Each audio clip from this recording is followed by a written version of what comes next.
आलोक academy के online platform पर स्वागत है दोस्तों।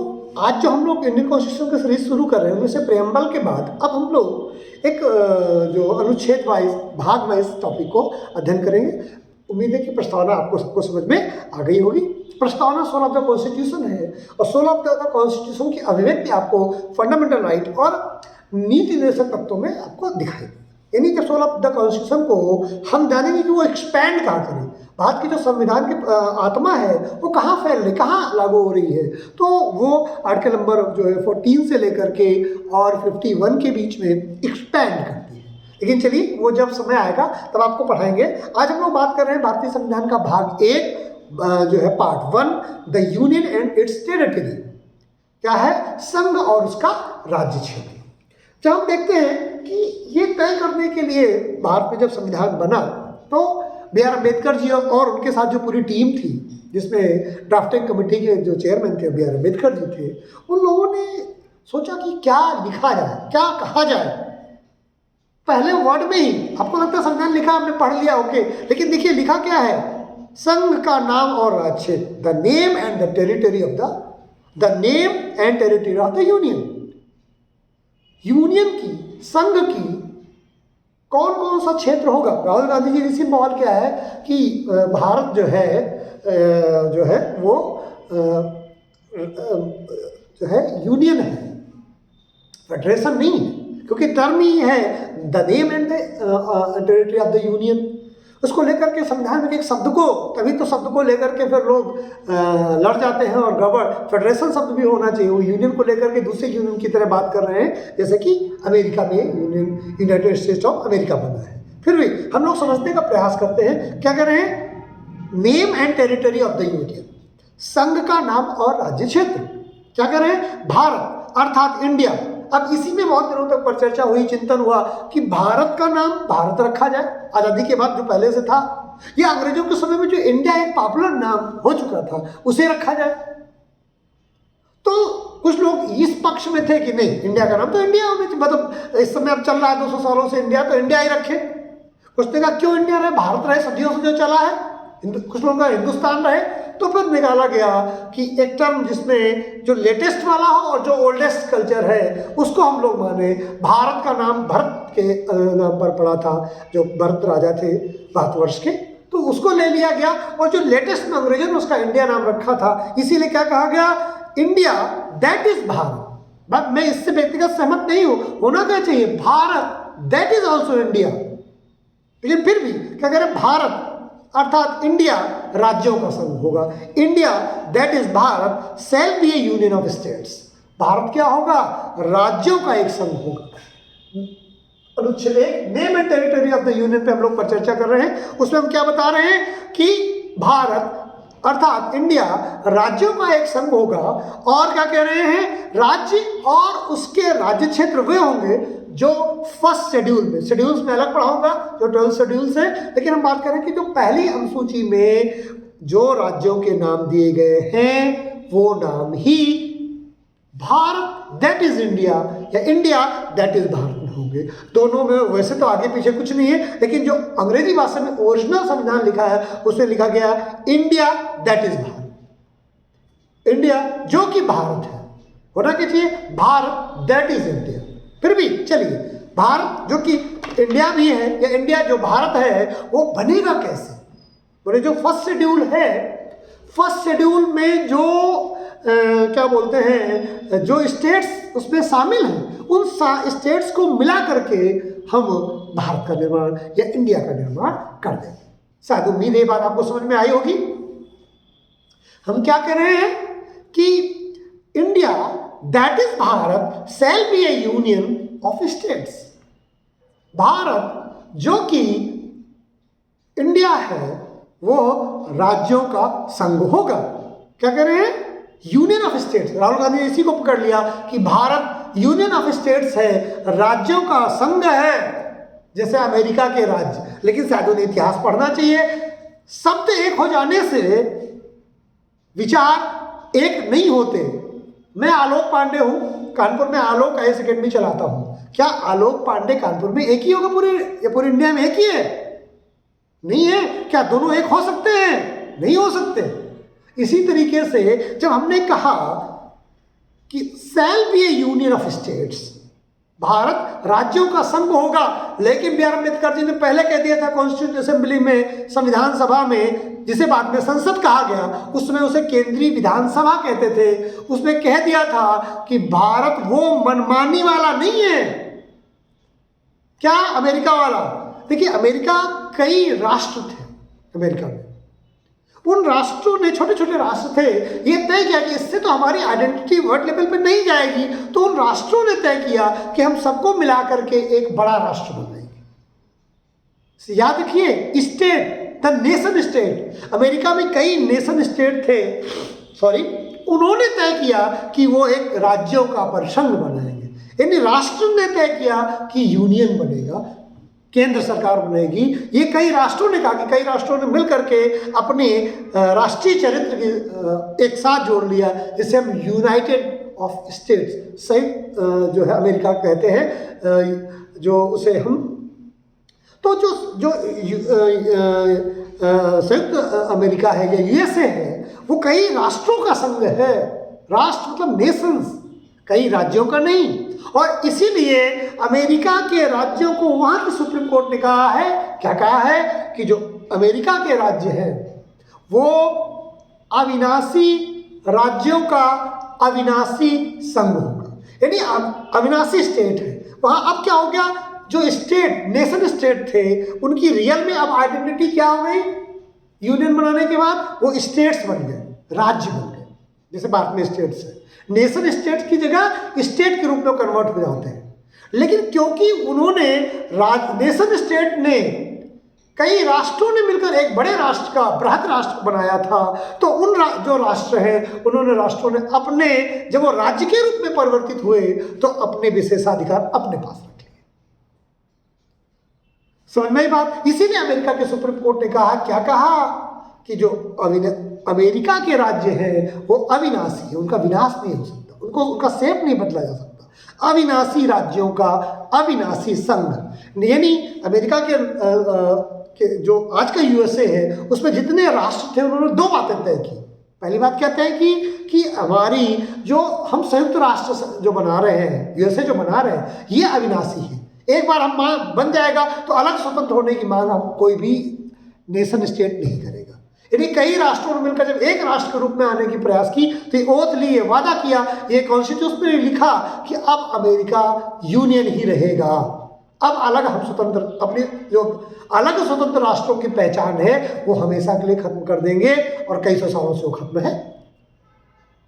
दूसरी बात क्या मांगी कि अविनाशी राज्य भी रहेंगे, यानी संघ का विनाश नहीं किया जा सकता, लेकिन राज्यों का विनाश भी नहीं होगा। क्यों? क्योंकि वो राष्ट्र थे, तो राज्यों ने तय कर लिया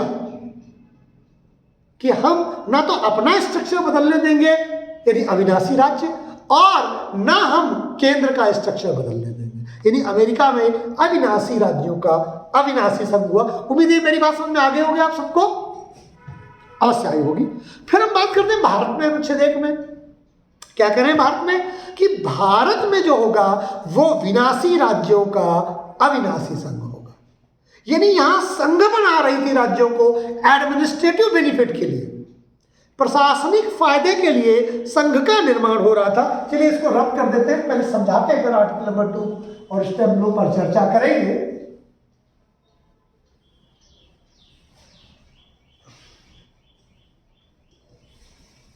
हम लोग क्या बात कर रहे हैं, हमने आपको बताया कि एक टर्म है जिसको राहुल गांधी ने उठाया था कि इंडिया यूनियन ऑफ स्टेट्स है।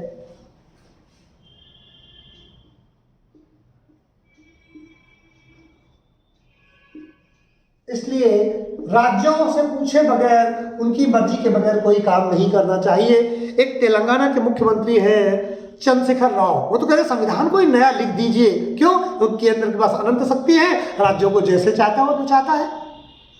तो राहुल गांधी कुछ कहते हैं, चंद्रशेखर राव उनके आगे बढ़ गए और वो कहते हैं कि अब हमें तो नया संविधान लिखने की डिमांड करनी। सोचो अगर ये विपक्ष के द्वारा नहीं, सत्तारूढ़ दल के द्वारा ये डिमांड की गई होती तो देश और दुनिया में कहा जाता भारत का सेकुलरिज्म खतरे में।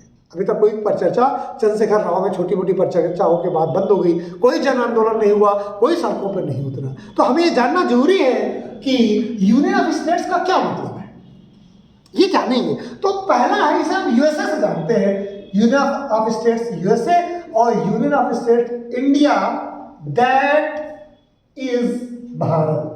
मैं इससे बिल्कुल सहमत नहीं, लेकिन संविधान में यही लिखा गया है इंडिया जो कि भारत है, लिखना चाहिए भारत जो कि इंडिया भी है, तो उसकी वैल्यू और होती है। यूएसए में क्या कहा गया है कि ये अविनाशी राज्यों का अविनाशी संघ है।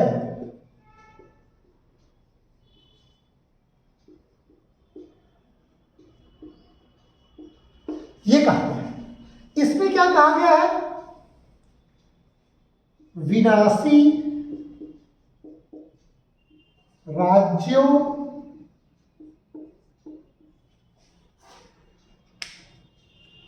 का अविनाशी संघ।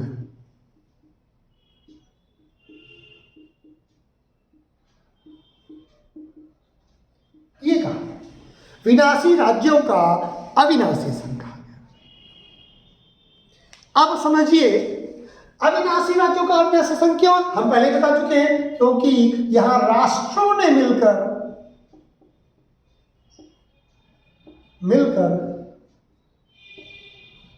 एक नया राष्ट्र बनाया जिसे हम यूएसए कहते हैं, यूनाइटेड स्टेट्स ऑफ अमेरिका।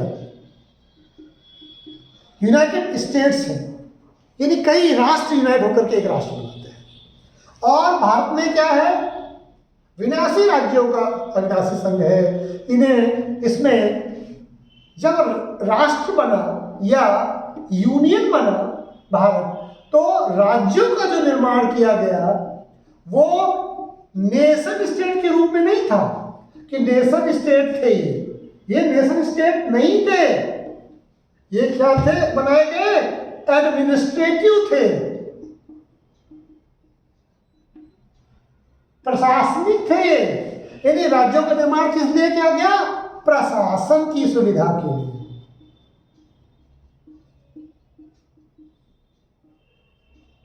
क्या किया गया, प्रशासन की सुविधा। तो ये बात आपको आप समझ में आ रही होगी। ऐसे तो एक लाइन बस कोई भी पढ़ा के चला जाएगा तो फिर मजा नहीं आता। आपको पता होना चाहिए एक एक शब्द को कि India that is Bharat shall be A union of states. इसका क्या मतलब है, वी फील इट। कॉन्स्टिट्यूशन को या किसी सब्जेक्ट को हृदय में स्थान मिलना चाहिए, जैसे हम अपने माँ को अपने हृदय में स्थान देते हैं, जैसे अपने पिता को देते हैं, जैसे अपने राष्ट्र को देते हैं, और अगर कहें आजकल आधुनिक शब्दों में अपनी गर्लफ्रेंड को देते हैं और अपनी बीवी को देते हैं। सबसे प्रायोरिटी तो आजकल ज़्यादातर गर्लफ्रेंड और बीवी, गर्लफ्रेंड शादी के पहले हो या शादी के बाद, ठीक है। अब जस्ट किडिंग, बहुत बोरिंग टॉपिक होता है तो बीच बीच में मैं ऐसे कुछ व्यंग करते रहता हूँ सटायर, जिससे आपका थोड़ा सा रिलैक्स बना रहे ब्रेन, और फिर वो आपको इंटरेक्ट करने में, मैं 10 मिनट से ज़्यादा मानता हूँ कि कंसंट्रेट होना आपकी एज में, स्टूडेंट लाइफ में बहुत मुश्किल होता है। लगातार 10 मिनट से ज़्यादा कंसंट्रेट होने में दिक्कत आती है, तो दैट्स अ ब्रेक, ठीक है। 20-30 सेकंड का हम लोग ने एक तरह का ब्रेक लेते हैं, तो मैंने लिया, जैसे मैं ऑफलाइन में लेता हूँ। कोशिश कर रहा हूँ मैं उसी फीलिंग के साथ पढ़ाऊँ जैसे मेरे सामने यहाँ बच्चे बैठा हूँ। मैं बिल्कुल अपने इंस्टीट्यूट में हूँ, एकेडमी में हूँ, तो मैं फील कर रहा हूँ कि बोर्ड कैमरे की जगह है, जो चेयर सामने पड़ी हुई है वहीं पर आप सारे बच्चे बैठे हुए हैं और मैं उनको पढ़ा रहा हूँ। तो शायद वो फीलिंग आपको बेहतर, जब आप वीडियो देखेंगे तो शायद उसका अंतर भी धीरे धीरे आपको महसूस होगा। खैर, हम लोग क्या बात कर रहे थे कि भारत अर्थात इंडिया राज्यों का एक संघ होगा। India that is Bharat shall be A union of states. चलिए, इसमें ये फर्स्ट का फर्स्ट है। अब हम लोग बात करते हैं फर्स्ट के सेकंड की। ये बात शायद आपको सबको समझ में आ गई होगी।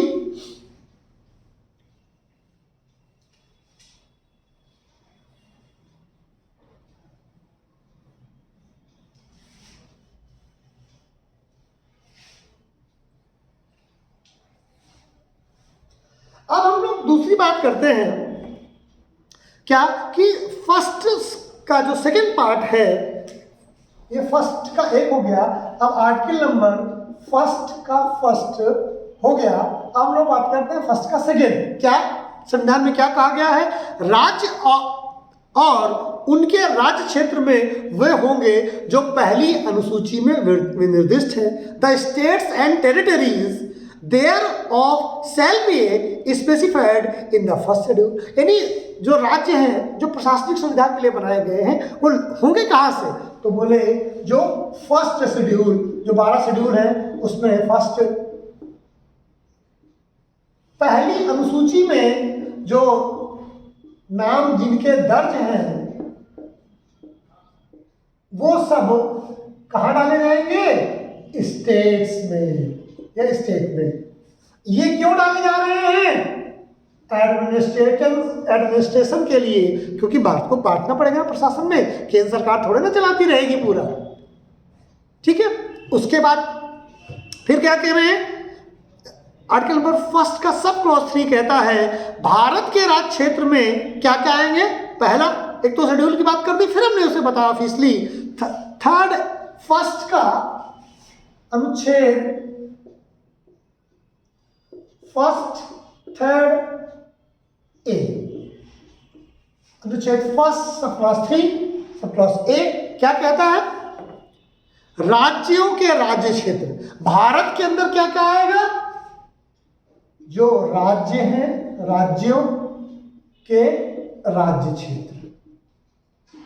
यानी एग्जाम्पल, जैसे उस समय संयुक्त प्रांत था या मुंबई एक प्रांत था, चेन्नई एक प्रांत था, जैसे मद्रास कहते हैं, तो या वर्तमान में जैसे यूपी का एरिया हो गया या एमपी का एरिया, तो जितना एरिया हो गया, वो जो एरिया है वो मिला करके भारत बनेगा। क्या बनेगा, क्या कह रहे हैं, भारत का राज्य क्षेत्र क्या होगा। आप समझिए इस बात को, भारत के संविधान के article number first sub clause 3 sub clause A में कहा गया है, क्या कहा गया है कि भारत कहाँ होगा, संघ कहाँ होगा, भारत का राज्य क्षेत्र कहाँ होगा। भारत का राज्य क्षेत्र होगा 13 first sub article first sub clause 3 ए में कहा गया है कि वो होगा जो राज्यों का राज्य क्षेत्र होगा वही भारत का होगा। आप देखिए भारत सरकार का ऐसी अपनी कोई जमीन नहीं, थोड़ा सा यूनियन टेरिटरीज को छोड़ दो, बाकी सारी जमीन तो राज्यों के पास है, लेकिन वो राज्यों के पास केवल प्रशासनिक सुविधा के लिए दी गई है। कोई राज्य कहे कि नहीं हम तो इंडिपेंडेंट, हम तो केंद्र सरकार की बात नहीं मानेंगे, उसे मानना पड़ेगा, क्योंकि आप अगर देखें तो आर्टिकल फर्स्ट में ही बात बता दी गई है। क्या बता दी गई है आर्टिकल फर्स्ट में, आर्टिकल फर्स्ट में ये बात बता दी गई है कि भारत क्या होगा, भारत का राज्य क्षेत्र कहाँ होगा, जो राज्यों का राज्य क्षेत्र होगा। और भारत को कौन रिप्रेजेंट करेगी, केंद्र सरकार, यानी केंद्र सरकार के पास पूरे भारत का प्रतिनिधित्व होगा। आर्टिकल फर्स्ट ये भी बताता है, अगर इसे हम गहराई से एक्सप्लेन करें।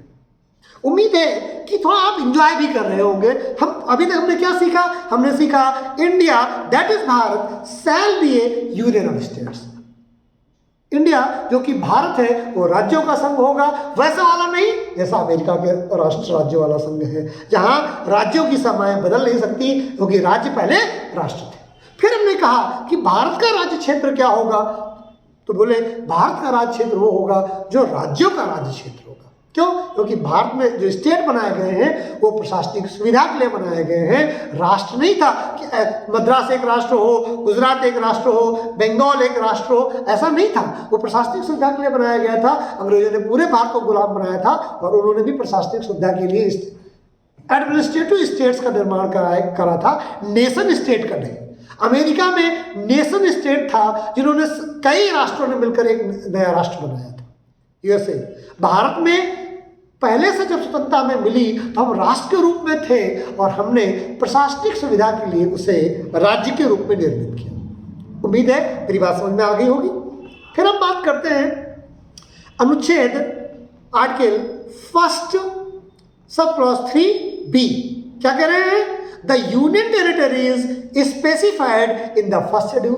पहले तो कहा कि राज्यों का राज्य क्षेत्र होगा, वो भारत का राज्य क्षेत्र होगा, और दूसरा पहली अनुसूची में विनिर्दिष्ट जो फर्स्ट शेड्यूल में विनिर्दिष्ट किया गया है जो यूनियन टेरिटरीज है वो भी भारत का राज्य क्षेत्र होगा, जैसा कि अभी हमने थोड़ी देर पहले बताया था। फिर कहते हैं कि सी अनुच्छेद फर्स्ट सब क्लॉज 3C में कहा गया है ऐसे अन्य राज्य क्षेत्र जो एक्वायर किए गए, जैसे फॉर एग्जांपल सिक्किम, स्वतंत्रता के बाद सिक्किम को एक्वायर किया गया, फिर गोवा को 1962 में एक्वायर किया गया, ठीक है, या पौंडीचेरी को जो एक्वायर किया गया। तो वो सारे राज्य क्षेत्र जो कभी भी भारत एक्वायर करता है।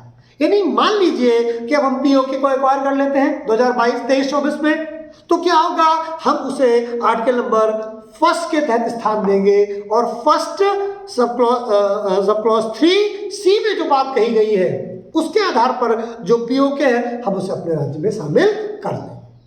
यानी क्या कहा गया फर्स्ट 3C में कि सच अदर टेरिटरीज में बी एक्वायर्ड, ऐसी वो टेरिटरीज भी जो कभी एक्वायर की जाती हैं वो भी भारत के राज्य क्षेत्र का हिस्सा होगी।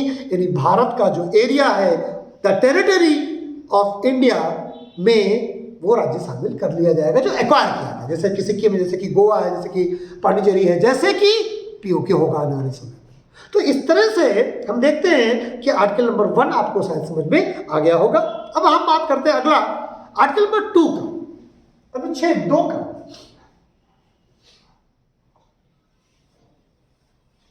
अब हम जब अनुच्छेद 2 में देखेंगे कि आर्टिकल नंबर 2 कहता क्या है। आर्टिकल नंबर 2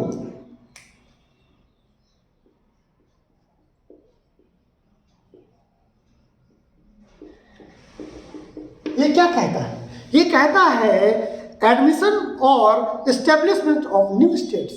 क्या कह रहा है कि नए राज्यों का प्रवेश या स्थापना। अब नए राज्यों का प्रवेश या स्थापना का क्या मतलब कह रहा है पार्लियामेंट में by law admit into the union और establish new state on such terms and condition as it thinks fit. अर्थात संसद विधि द्वारा ऐसे निर्बंधों शर्तों पर जो वह ठीक समझे संघ में नए राज्यों का प्रवेश या उनकी स्थापना कर सके।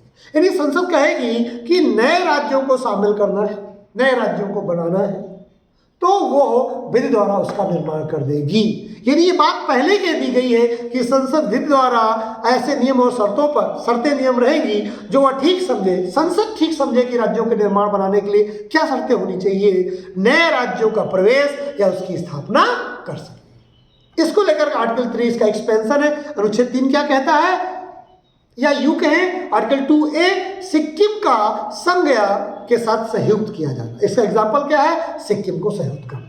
क्या कर रहा है, संसद विधि द्वारा ऐसे निर्बंधनों और शर्तों पर जो वह ठीक समझे, जो भी कंडीशन, जैसे सिक्किम पहले जब हुआ तो ये हमने सिक्किम के साथ समझौता किया, सिक्किम को हल्का सा बता दे रहे, बाद में हम सिक्किम पर पूरी एक क्लास रखेंगे। उसमें यह था कि सिक्किम ने पहले जो है विदेश संबंध और सिक्योरिटी को लेकर के समझौता किया, फिर आगे चलकर सिक्किम में जनमत हुआ और सिक्किम भारत में 35th अमेंडमेंट के कॉन्स्टिट्यूशन अमेंडमेंट के द्वारा भारत में फिर शामिल हो गया। जनमत संग्रह में बहुत 90% से ज़्यादा लोगों ने सिक्किम एक राष्ट्र के रूप में था, भारत में विलय के रूप में स्वीकार हुआ और वो है एक राज्य।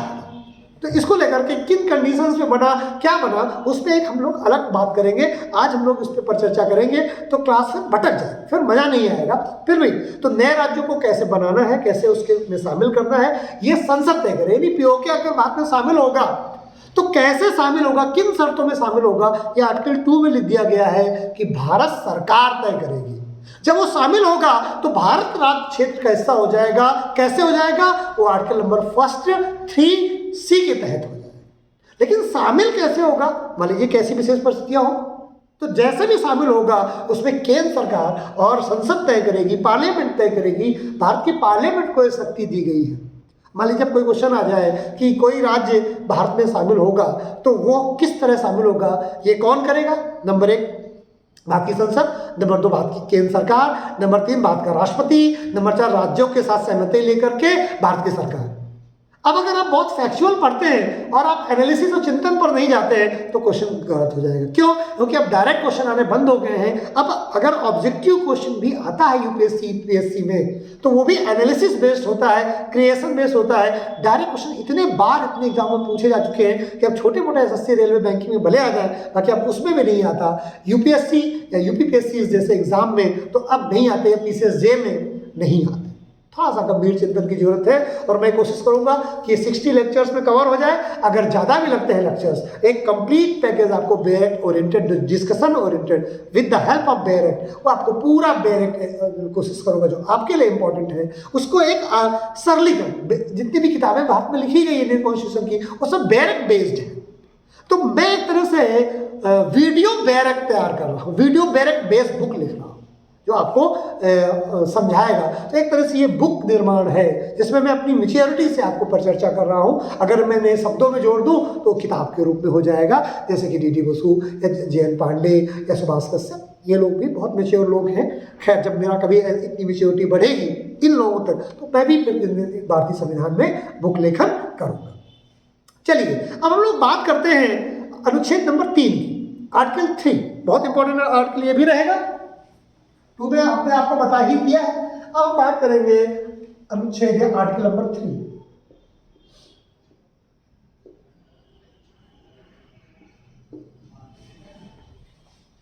क्या करें? नए राज्यों का निर्माण।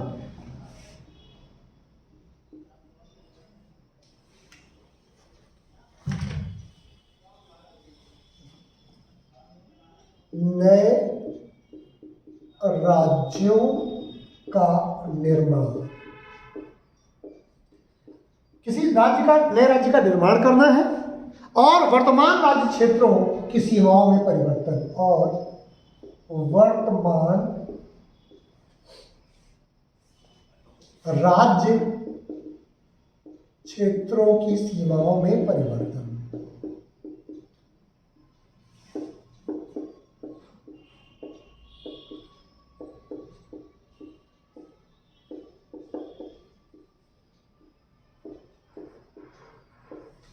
इसके लिए आर्टिकल 3 में दिया है कैसे ये किया जाएगा।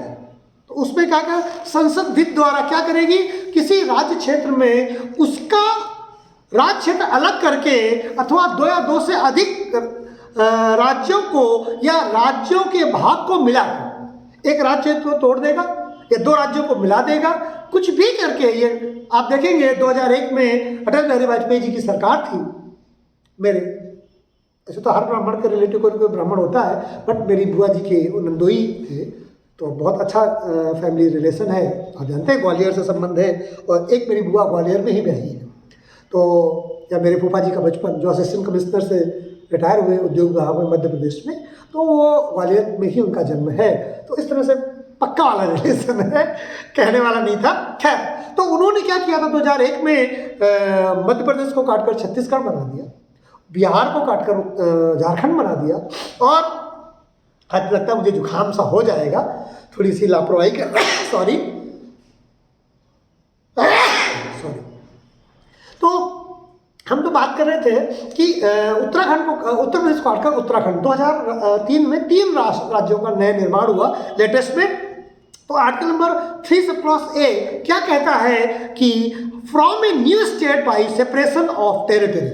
ये किया फॉर एनी स्टेट, एक राज्य को तोड़ करके 2 राज्यों में बांट सकते हैं। बाय यूनाइटिंग 2 और मोर स्टेट, ये अगर छोटे हैं, भारत में तो तोड़कर ही बनाने के कोई बड़े राज्य थे, लेकिन अगर सरकार चाहे कि बहुत छोटे छोटे 2 राज्य हैं तो उनको जोड़ करके भी मिला सकते हैं। और तीसरा, एक राज्य की सीमा इधर से ले, एक राज्य की इधर, उसको मिला करके एक नया राज्य, नॉर्थ ईस्ट में ऐसा प्रयोग किया गया, कर सकते। तो सरकार जैसा सा, यानी हमने क्या कहा था, विनाशी राज्यों का अविनाशी संघ। राज्य की सीमाएं यहाँ फ्लेक्सिबल है, जैसा चाहेगी भारत की सरकार, भारत की संसद मतलब, वैसा वो निर्मित कर सकती है। ये आर्टिकल नंबर 3 में कह दिया गया है। उसकी बाउंड्रीज बदलनी हो तो अमेरिका में बाउंड्रीज नहीं बदली जा सकती, क्योंकि वहाँ राष्ट्र था, वो राष्ट्र मिल करके एक नया राष्ट्र बना रहे थे। भारत में राष्ट्र बना, राज्यों के ऊपर प्रशासनिक सुविधा के लिए बनाया गया, तो प्रशासनिक सुविधा के लिए लगता है तो बाउंड्रीज बड़ी की जा सकती है, बाउंड्रीज छोटी की जा सकती है, यानी बाउंड्रीज को बदला जा सकता है। उम्मीद है मेरी बात समझ में आ गई होगी। गौर से समझना, संविधान को समझना मैथमेटिक्स जैसा है। History, geography, constitution, economics, general science में सबसे कठिन और सबसे सरल सब्जेक्ट है वो भारत का संविधान। अगर नहीं समझ में आया फ्रीक्वेंसी तो सबसे कठिन है, रटने से नहीं होगा। और अगर इसकी फ्रीक्वेंसी मैच कर गई, आपको मजा आने लगी, तो मैं वादा करता हूं आपको कि संविधान में अगर PCS में 20 क्वेश्चन आते हैं तो 20 सही हो सकते हैं। 18 की तो गारंटी लेता हूँ मैं, ऑफलाइन क्लास में गारंटी ले रहा हूँ, मैं ऑनलाइन में गारंटी ले रहा हूँ, मिलेंगे 18 क्वेश्चन आपको। अगर मैंने पूरा मन से पढ़ा दिया, आपने पूरा मन से पढ़ दिया, करंट का कोई क्वेश्चन निकल जाए तो निकल जाए, स्टिल में कुछ एक आधा ऐसा कोई क्वेश्चन अमेंडमेंट हम ना पढ़ा पाए ना, अगर मैंने पूरा विधिवत पढ़ा दिया तो फिर 18 मिलेंगे, गारंटी है। मैं हमेशा गारंटी लेता हूँ, ऑफलाइन पे भी लेता हूँ, चलिए मैं ऑनलाइन में भी गारंटी लेता हूँ। अब क्लेम कर सकते हैं, मिलेंगे 20 में से 18, अरे चलो एक आधा सेफ खेल जाते हैं 17 से ही, लेकिन मिलेंगे 17-18 क्वेश्चन, क्योंकि डर लगता है मान लो कोई क्लेम कर दे, तो उतना दम रखनी चाहिए आपको क्लेम करने में जितना फिर हमेशा क्लेम हो। चलिए अब आगे बात करते हैं नेक्स्ट 3, आर्टिकल नंबर 3 का बी, क्या किसी राज्य का क्षेत्र बढ़ा सकेगी। क्या कह रही है, increase the area of any state. मान लीजिए यूपी का है, अभी चल रहा है यूपी और बिहार में बॉर्डर को लेकर के कुछ गांव बिहार में शामिल किए जाने हैं, तो क्या ये आ गया ना, अब वो जो गांव कुछ गांव बिहार में शामिल किए जाएंगे, कुछ यूपी में शामिल किए जाएंगे, वो किससे होगा, आर्टिकल नंबर 3B से। क्या कह रहे हैं, किसी राज्य का क्षेत्र बढ़ा सकेगी, जैसे बिहार का, किसी राज्य का क्षेत्र घटा सकेगी 3C, diminish the area of any state, यानी किसी राज्य को तोड़ सकती है, 2 राज्यों को मिलाकर नया बना सकती है, उसकी बाउंड्रीज बदल सकती है, ये बात भी कर सकती है, किसी राज्य का को बड़ा कर सकती है कुछ शामिल करके, किसी राज्य को छोटा कर सकती है, 3A 3B 3C। फिर हम बात करेंगे इसमें क्या क्या कर रहे हैं, फिर से समझते हैं। पहले हमने कहा भारत एक राज्य का संघ है, यूनियन है, यूनियन यहां फेडरेशन वाला है, राज्यों को मिलाकर राष्ट्र बना है, राष्ट्रों को मिलाकर राष्ट्र नहीं बना। दूसरा, भारत का राज्य क्षेत्र क्या होगा, वो राज्य क्षेत्र होगा जो राज्यों का राज्य क्षेत्र होगा, वो राज्य क्षेत्र होगा जो यूनियन टेरिटरी, यानी केंद्र की सरकार की कोई अपनी टेरिटरी नहीं होगी, वो यूनियन टेरिटरी के रूप में होगा, और राज्यों के जो ज्योग्राफी है, यानी राज्य का जो क्षेत्रफल है, राज्यों की जो ज्योग्राफी है वो केंद्र की ज्योग्राफी होगी। तो राज्य की ज्योग्राफी की आइडेंटिटी क्या है, कुछ नहीं, सिर्फ प्रशासनिक सुविधा की आइडेंटिटी है। एडमिनिस्ट्रेशन चलाने के लिए राज्य की ज्योग्राफी है, राज्य का भूगोल केंद्र के भूगोल से बंधा हुआ है, राज्य का भूगोल है ही नहीं, वो भारत है। जो राज्य का भूगोल है वो चेंजेबल है, वो परिवर्तनशील है, उसे काटा जा सकता है, उसे छाटा जा सकता है, उसे छोटा किया जा सकता है, उसे बड़ा किया जा सकता है। शायद मेरी बात समझ में आ रही होगी, आ रही हो तो ताली बजाते हैं। उम्मीद है मैं कोशिश कर रहा हूं आपको उस तरह से बताऊं, you have to feel it. अब ये मत कहना सर बकवास बहुत करते हैं, क्योंकि कभी कभी लोग कह देते हैं, बट जब मैं पढ़ाने की उसमें आता हूं तो मुझे लगता है कि पढ़ाने में, जैसे गाना गाने में जो राग आता है, जो आनंद आता है, गाते हैं ना, मन प्रसन्न हो जाता है, वैसे ही जब मैं पढ़ाता हूं तो मेरा मन प्रसन्न हो जाता है। तो उस मन की प्रसन्नता को, अभी तो मेरे विद्यार्थी हैं जो पढ़ रहे हैं, ठीक है मैं आपका चेहरा नहीं देख सकता, ठीक है नहीं देख सकता, लेकिन एहसास तो विद्यार्थी का ही है ना, जो इस वीडियो को देखेगा वो मेरा विद्यार्थी ही है। तो इसलिए मैं आपके साथ भी उसी तरह पढ़ा रहा हूं, जैसे जो प्रत्यक्ष मेरे सामने मेरे स्टूडेंट इस आपके कैमरे के पीछे जो मेरी क्लास में बैठते हैं, जैसे वो है वैसे आप हैं, बस आप किसी वजह से मेरे पास प्रत्यक्ष रूप से नहीं आ पाते हैं, जॉब कर रहे हैं, दूर हैं, दूसरे शहर में हैं, तो उसके लिए उन तक मैं अपना अब विद्यार्थियों का कैनवस बड़ा कर रहा हूं। अब विद्यार्थी क्यों इस हॉल में ही क्यों बैठे, पूरे इंडिया में मेरे विद्यार्थी हो सकते हैं, मैं उन तक पहुंचूं, तो उसके लिए तकनीक का माध्यम बनाना जरूरी है। चलिए अब हम लोग बात करते हैं आर्टिकल नंबर 3 में क्या कहा गया है। नेक्स्ट है D, and alter the boundaries of any state, किसी राज्य की सीमाओं को परिवर्तन कर सकती है, अल्टर कर सकती है। अभी आप देखोगे उत्तराखंड और यूपी में भी समझौता, बिहार और उत्तर प्रदेश में समझौता। अब वो पता चला बिल्कुल बिहार में हमारा घुसा हुआ है और लोग किनारे, चारों तरफ बिहार है, बीच में थोड़ा 10 गांव उत्तर प्रदेश के हैं, तो उसको बड़ी दिक्कत होती है एडमिनिस्ट्रेशन में। तो एडमिनिस्ट्रेशन की सुविधा के लिए, क्यों, क्योंकि भारत में जो यूनियन बना है उसमें जो राज्य हैं वो अमेरिका के राज्यों जैसे नहीं है, यहाँ राज्य केवल और केवल एक प्रशासनिक इकाई के रूप में है। तो प्रशासनिक इकाई में अगर मान लीजिए ऐसी कुछ स्थिति कि 10 गांव बिहार के बिल्कुल बॉर्डर में अंदर घुसे हुए हैं, आप अगर जाएंगे यूपी से एमपी तो देखेंगे झांसी वाला जो एरिया है ललितपुर, वो कायदे से एमपी कैसा हो चाहिए, क्योंकि चारों तरफ एमपी है, लेकिन जो ललितपुर का रहे वो, अरे खजुराहो कहाँ पर है, छतरपुर, तो छतरपुर का के आसपास का जो हिस्सा है वो आप देखेंगे चारों तरफ से मध्य प्रदेश है, बीच में एक टिकुरी जैसी उत्तर प्रदेश की है, कायदे से उसे भी मध्य प्रदेश में शामिल होना चाहिए। नहीं हो रहा, लेकिन जिस दिन केंद्र सरकार चाहेगी उस दिन उसे शामिल कर दिया जाएगा। तो इस तरह से अगला है किसी राज्य के नाम में परिवर्तन कर सकेगी। जैसे उत्तराखंड पहले था, एक और नाम था, उसको बदल करके फिर उत्तराखंड किया गया है। पहले जब उत्तर प्रदेश था, उत्तर प्रदेश अलग हुआ तो उसका कुछ दूसरा नाम था, मुझे रिकॉल नहीं है, बाद में उसका नाम बदल करके उत्तराखंड किया गया। तो ना केवल उसे ज्योग्राफिकली बदल सकता है, उसका पूरी ज्योग्राफी बदल सकती है, बल्कि उसका नाम भी, अगर नाम बदलना है तो भारत की जो पार्लियामेंट है वो आर्टिकल 3E का उपयोग करेगी। लेकिन एक प्रश्न है इन सब में, क्या कह रहे हैं कि इसके लिए कोई विधेयक राष्ट्रपति की सिफारिश के बिना और जहां वो लाया जा रहा है जिस राज्य में, वहां राज्यों में से किसी क्षेत्र सीमाओं या नाम पर पड़ता है, वहां जब तक उस राज्य के विधानमंडल द्वारा उस पर अपने विचार ऐसी अवधि के भीतर जो निर्दिष्ट की जाए उस अवधि के अंदर उसे, तब तक वो उसे कानून नहीं बनाया जाएगा। फिर समझो, अगर मान लीजिए उत्तर प्रदेश में जो एरिया है छतरपुर वाला, उसे मध्य प्रदेश में शामिल करने की बात की गई पार्लियामेंट में, तो वो बात क्या होगा कि ये जो राष्ट्रपति के पास साइन होने के पहले ये कंसेंट के लिए जाएगा उस राज्य के पास, और राज्य को बताया जाएगा वहां की जो है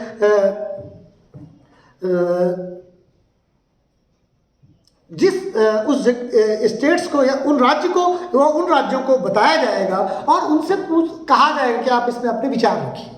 अगर राज्य कहते नहीं हमें बंटवारा नहीं चाहिए, तो केंद्र सरकार चाहे तो मान सकती है और केंद्र सरकार चाहे तो नहीं मानेगी। यानी ऐसे समझो कि जो वो अगर उत्तर प्रदेश को मैं नहीं बना पाऊंगा मैप, ऐसे समझ लीजिए, बहुत अच्छा नहीं, आप कमेंट ना करें इस तरह निगेटिव, और ऐसे यहाँ पर ये यूपी है और यहाँ पर एमपी है, ये भी एमपी है और ये भी एमपी है, तो ये जो छतरपुर वाला ये इलाका है, ये इलाका मान लीजिए काट करके एमपी में शामिल करने की बात आती है, तो ये दोनों राज्यों से कंसेंट ली जाएगी। आर्टिकल 3 में ये बात कह दी गई है। अब वो कंसेंट केंद्र सरकार मानती है नहीं मानती, ये केंद्र सरकार का विवेकाधीन अधिकार है, लेकिन उनको इन्फॉर्म किया जाएगा, उनको बताया जाएगा कि संसद ये काम करने जा रही है। तो कुल मिलाकर उनको एक तरह से सूचना दी जाएगी कि हम ये काम करने जा रहे हैं।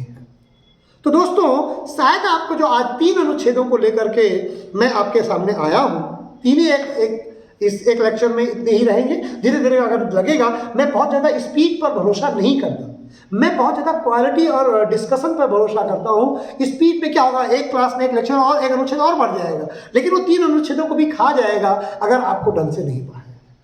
तो इसलिए आप इस बात की बेफिक्र रहिए, 60 लेक्चर आपके अगर शेड्यूल्ड है पढ़ाने के लिए तो 65 हो जाएंगे, 70 हो जाएंगे, उससे क्या फ़र्क पड़ता है अगर आप 10 लेक्चर ज़्यादा मैं पढ़ा दूंगा या आप 10 लेक्चर ज़्यादा पढ़ लेंगे।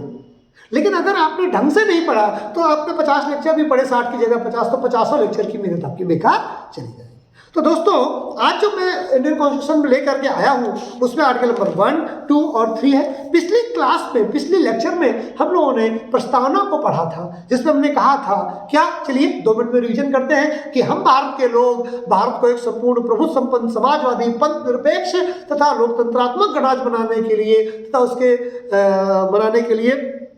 उसके समस्त नागरिकों को सामाजिक, आर्थिक, राजनीतिक न्याय, विचार, अभिव्यक्ति, विश्वास, धर्म और उपासना स्वतंत्रता, प्रतिष्ठा और अवसर की समता बढ़ाने वाली बंधुता को प्रतिष्ठा और अवसर की समता प्राप्त कराने के लिए तथा उन सब में व्यक्ति की गरिमा और राष्ट्र की एकता और अखंडता सुनिश्चित करने वाली बंधुता बढ़ाने के लिए दृढ़ संकल्प होकर मिति मार्ग शीर्ष शुक्ल सप्तमी संवत 2006 विक्रमी को एतद द्वारा अधिनियमित